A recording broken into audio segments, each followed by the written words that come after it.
హరీష్ రావు మాట్లాడుతూ ఒక్క హామీ నెరవేర్చడం హరీష్ రావు ఇందాక మాట్లాడుతూ మేనిఫెస్టోలో ఇచ్చిన ఒక్కరు కూడా నెరవేర్చలేదు.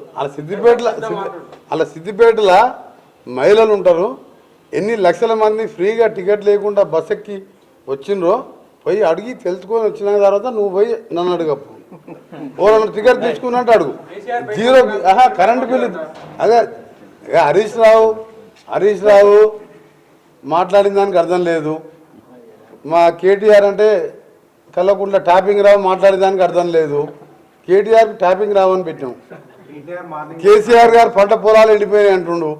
పంట పొలాల బాధతో కాదు, బిడ్డ జైల్లో ఉన్నందుకు ఆ ఫ్రస్ట్రేషన్లో ఏం చేయాలో డైవర్ట్ చేస్తానికి పంట పొలాలు అంటుండు. ఆగస్టులో వర్షాలు రాలే, వర్షాకాలం ఆగస్టు. ఆయన ముఖ్యమంత్రి, ఆయన చేసిన పాపాలకు ఢిల్లీలో మందు అమ్మినందుకు ఆ దేవుడు తీసుకొచ్చి మందు బిజినెస్ చేస్తారా మీరని చెప్పి వర్షాలు పడలే. మా కర్మ అది.